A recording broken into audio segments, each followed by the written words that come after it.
malé a taky bral tatínek často sebou do lesa, aby nezůstali doma samotné.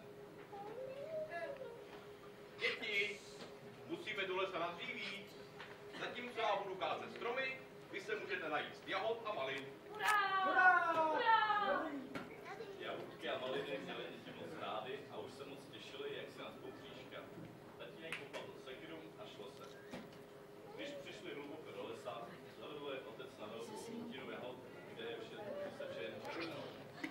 Milé děti, tady se můžete najíst jahod a já zatím budu porážet stromy.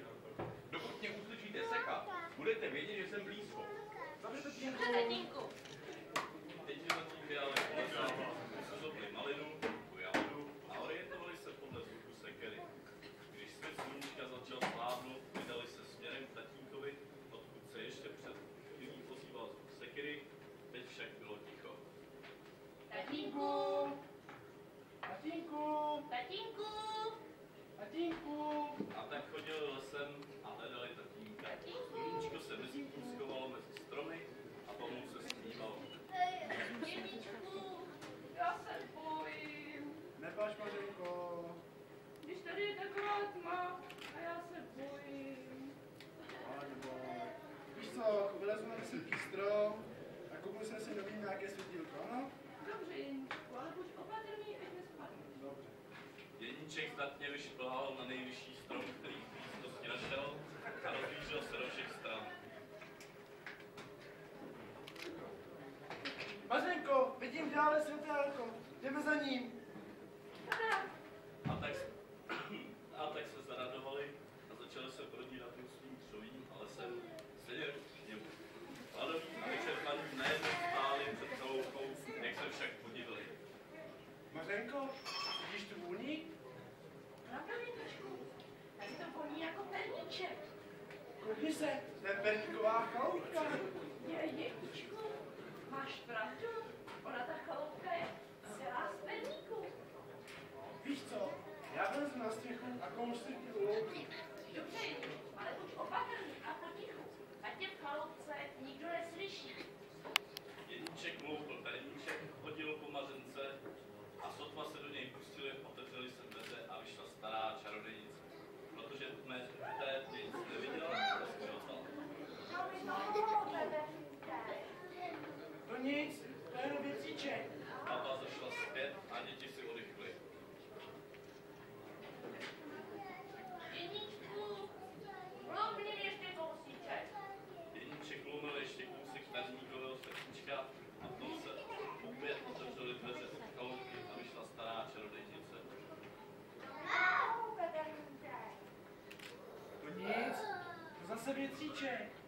To už se ale čarodějnici nezdálo a pořádně si kolem těch všech sladkostí rozhlédla. Pomoc! Pomoc!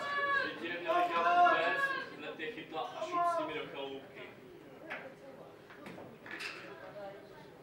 Jeníčka zavřela do klece, že se ho vykrví a Mařenka jí musela sloužit. Vařila, brala, uklízela. Babizna nosila Jeníčkovi ta nejlahodnější jídla, aby hezky stloustl. Děkuju. Jeníček vždycky vystrčil kus dívka a stará napůl slepá čarodějnice nic nepoznala. Maško, pořádně, dej to těžko, nefej. Dej se to.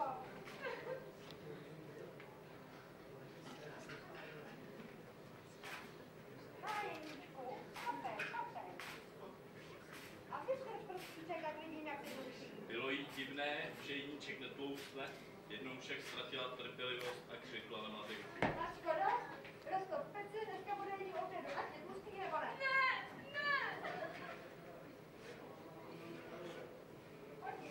Já nechci. Hodej lopatu.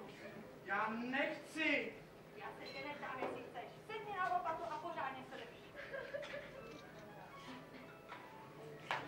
Ty nemeho jedna. Pořádně. Já to neumím. Ale pořádně se drž. Ty loupe jeden. Jak to sedí? Já to neumím. Ukažte mi, jak se na lopatě sedí. Maško, pojď mi pomoct. Jak ti to teda ukážu? Babizna sedla na lopatu, aby ukázala, jak se na lopatě sedí. Strýček s Mařenkou rychle přiskočil ze všech sil lopatu. Zvedli a hodili papicu.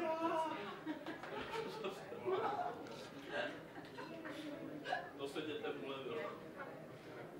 Nabrali si dobroty z chaloupky, co se jim do kapes vešlo, a vydali se cestou domů.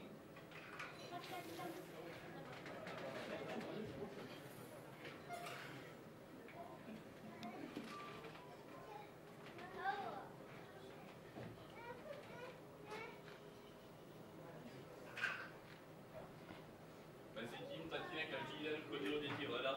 Tatínku! A jak se Jeníčku! hledali, tak se také našli. Mařenko! Tatínku! Všichni se vydali domů. A jak to tak bývá, zazvonil zvonec Jdeme domů. a volátek do leci.